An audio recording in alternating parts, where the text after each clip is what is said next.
Mr. Speaker, I want to take this time today to provide updates on some COVID-19 related school matters as we prepare to return to school next week, Monday.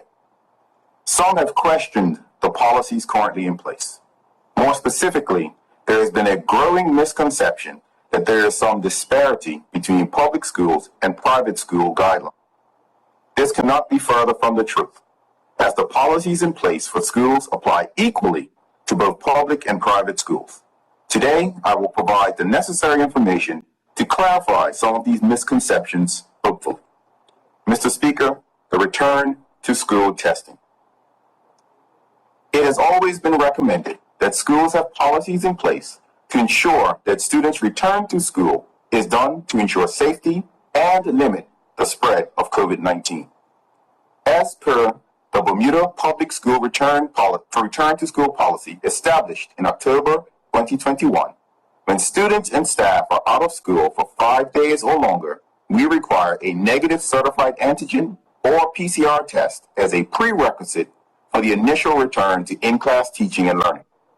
At that time, our private schools had already introduced a twice-weekly antigen testing regime and continued to use that program when returning from breaks.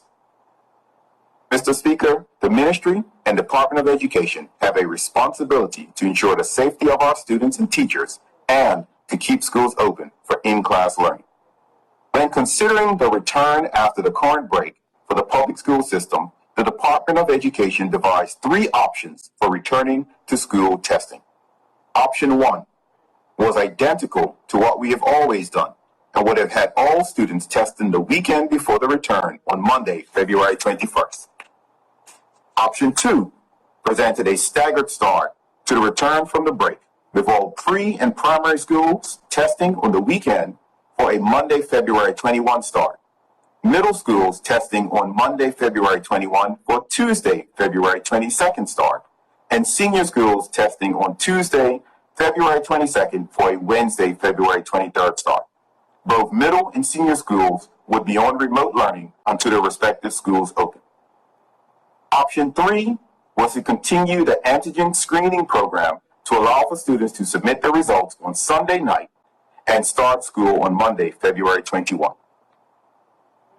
During the Education Emergency Measures Committee, the EEMC meeting held on February 4th, after consulting with our union partners, the BUT, the BPSU, and BIU, as well as MDL and health representatives, they recommended, and it was unanimously agreed, that option 2, a staggered return, would be the return for school procedure for Monday, February 21. I want to thank our stakeholders for their contribution to this decision, as I believe that everything starts with a conversation.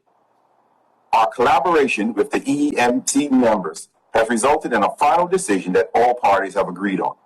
MDL has already put together the schedule for testing that has been distributed to all parents and guardians. Again, I want to extend my appreciation for all of those who came forward to ensure that we have a plan that would be in the best interest of our school's ecosystem. Mr. Speaker, the at-home antigen testing program. There have been queries received from parents and guardians about why at-home antigen testing was not utilized this time around for the return to school testing for the Bermuda public system. As I stated, this was a collective decision based on the current data around the antigen program and submissions by our stakeholders. As a result of the then Omicron outbreak and its effect on MDL's testing capabilities, returning to school in January was difficult. Additionally, the weekly saliva screening that was currently in place for students had to be replaced very quickly with an at-home antigen screening program.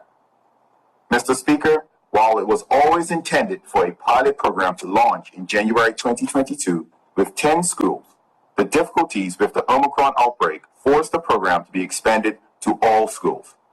While this program was very quickly assembled, critical feedback was received from parents, guardians, and staff via 6 Zoom informational sessions tailored for the parents and staff for each of our different school levels. The features of the at-home antigen testing program are: it is not mandatory, but all students and staff are encouraged to participate. Students and staff were provided with a supply of free antigen tests, which were generously donated to the Department of Education by ABIC, and Biltar. The acceptance of antigen tests indicated an agreement to participate in the testing program. Tests must be taken twice per week, once on Sunday evening and Wednesday evening. Each test result must be reported electronically using a link provided by the Department of Education. Positive results must immediately be reported directly to the school and the Department of Health by the parent of a COVID-positive student or by the COVID-positive staff member, not by the Department of Education. Mr. Speaker, as we've entered the midterm break, the antigen screening data received and the process of obtaining the data is being examined to determine the best way forward. This process will also allow us to improve the receipt of the data more efficiently. To date, I can announce that participation is not at the levels as it was with the saliva screening program, with all schools being over 80% for the saliva screening. With the antigen screening program showing a participation rate of approximately 57% across all staff, 50%, and students, 59%, submitting forms twice weekly. We need those families who are not reporting to do so to ensure the safety of our school families. Starting with the return to school next week, the following are some of the things that are being worked on to be implemented. All pre- and primary schools will return to a saliva weekly screening. The present antigen online form is being revamped and retooled to be more efficient and allow critical participation data to be more quickly analyzed. PR campaigns around the need to participate and reminders to submit your results are being developed. I want to thank those who have worked very hard to get this program up and running at such short notice. While not perfect, it has done an excellent job of doing what it was intended to, and moving forward, I'm confident that we will see much more participation. I anticipate by the time we return from the next term break, we will be at a level where these home antigen tests, which are distributed to all students and staff, will be used to report their twice weekly results at levels that will facilitate using them to return to school. Mr. Speaker, revised school guidelines. One of the major talking points of late is the guidelines placed within our schools and if we will see any movement from where we are currently, that is phase 1. I've received many emails, WhatsApps, and social media posts asking the same. Mr. Speaker, since my press conference on Wednesday, I have received many more emails with the common theme of essentially the need to remove all restrictions from schools altogether immediately. In these chambers and in that other place, honorable members, please realize that we will get there one day, but tomorrow is not that day. 2 emails that were particularly disturbing as they give a glimpse into the mindset of some of our citizens and a lack of understanding that we are all in this together. The recurring theme of these more recent emails is demanding, not asking, demanding that there be separate guidelines put in place for public and private schools. Mr. Speaker, I now quote excerpts from those emails. One of them had the following, and I quote, "Most private school students are expats and don't live in multi-generational households the Department of Health is trying to protect. You cannot put public schools and private schools in the same basket as the demographics are different and the union issues do not exist." Mr. Speaker, the second email reads as follows, and I quote, "The Minister of National Security, Renee Ming, has just said recently that children as young as 8 years old are being recruited into gangs now. This is not surprising considering they have been in the public school system for the last 2 years of their lives since they were 6 years old. When you have had no consistent home or school environment for 2 years, the safety net and belonging of a gang is pretty enticing." End of quote. Mr. Speaker, it saddens me to read comments like this, as it does highlight the 2 Bermuda mindsets some of our citizens harbor and perhaps only whisper when surrounded by like minds. Unfortunately, some in these chambers often dismiss this perspective when this side even raises that concept. For professionals working in our country, we think it was acceptable to sit down to a computer and send emails essentially trying to claim that only a specific type of student can be found in the public school system is appalling. In any regard, I am confident mindsets like this will not disrupt or dissuade the majority of us from doing what is best doing what is in the best interest of finding the right balance for our children, our educators, and our country. Mr. Speaker, as I stated, we are constantly looking to strike the right approach to maintaining the safety of our staff and students, with the ultimate goal of keeping schools open for in-class learning. We may not always agree, and we may not always get it right, but the decisions made are made with the best interest of our students, educators, and the island as a whole in mind. While the decisions may be difficult, it remains my intention and the intention of this government to provide a safe in-school experience for our students and staff. Mr. Speaker, as a parent of a student in the public school system and as the Minister of Education, I'm excited about the discussions currently taking place to examine what life with COVID inside our schools can look like. I want our children to have an educational experience that we expect them to have. Things like sports days with parents cheering them on, graduation trips, graduation, field trips, assemblies, and end-of-school celebrations, inter-school sports events, and school photographs, to name a few, who will be returning soon. In the EEMC meeting held on Wednesday, February 16th, we discussed revising the current phases, with most things that are currently not allowed to get going in our schools being allowed to take place. However, it's essential to note that the shift will also come with caveats.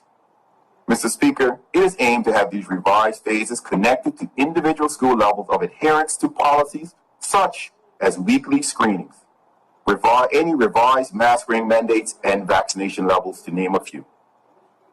I was excited for the enthusiasm around the table at the EEMC meeting to embrace the movement to school as usual for those schools and school families who demonstrate that they are doing all that they can to protect our students and staff.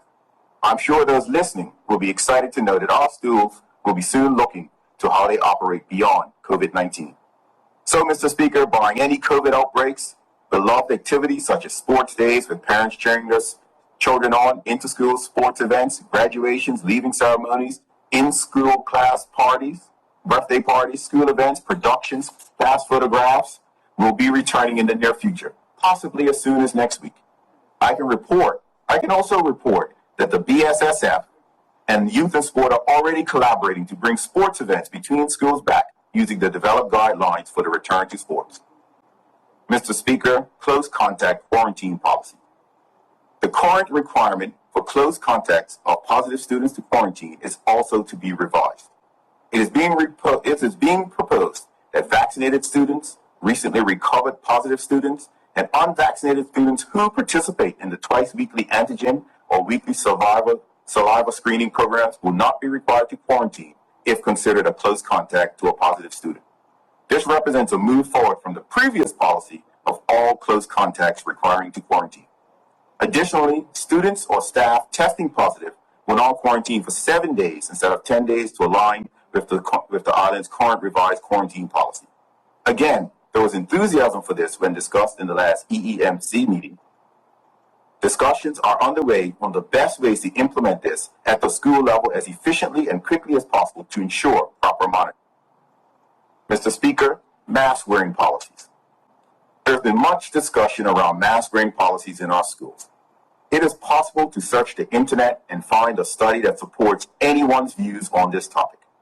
The number of emails received linked to studies from the mainstream to the fringe has been incredible. The facts remain, Mr. Speaker. The use of masks limit the spread of coronavirus. Period. Our goal is to keep schools open not only aids our students in their learning, but also aids our parents in their ability to work.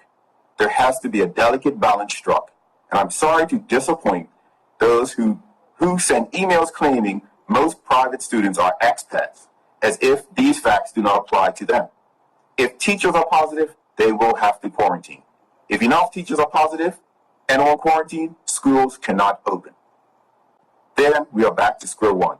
Regardless of if a school is public or private, these facts remain. Without teachers, schools will be forced to close. Therefore, parameters such as vaccination uptake and participation in screening programs weigh into these conversations. Mr. Speaker, I can announce that while in the midst of reviewing the mask wearing guidelines, as of Monday, February 21st, all schools will revert to the mask wearing policies of the current Phase 2. That is, only students from P4 up will be required to wear masks in classrooms. Some will ask why only those younger grades And it was recognized the critical nature of our younger students' learning, requiring them to see mouth movement. As I stated, the mask wearing mandate is currently being reviewed and will be revised as necessary moving forward, which should lead to less mask wearing in certain situations. Additionally, we will continue to listen to the suggestions from our parents and incorporate those into moving forward. Mr. Speaker, moving forward. As the country moves towards living with COVID, there will continue to be precautions and guidelines that are necessary to remain in place to keep our schools safe and open. Even though COVID-19 remains a relatively mild illness for most children, we cannot pretend it doesn't exist or has no impact on their long-term health. We must also be cognizant of the devastating effects on the ability of a school to operate as intended if too many positive results are detected. We will always be dependent on our dedicated staff and our families at our schools to ensure protocols are adhered to, and thank them for their continued efforts as we begin to see the light at the end of the tunnel. Their sacrifices are not in vain, and our desires to keep our schools safe and open for in-class learning will always be our goal. And with their continued support, we will keep our school doors open. Thank you, Mr. Speaker.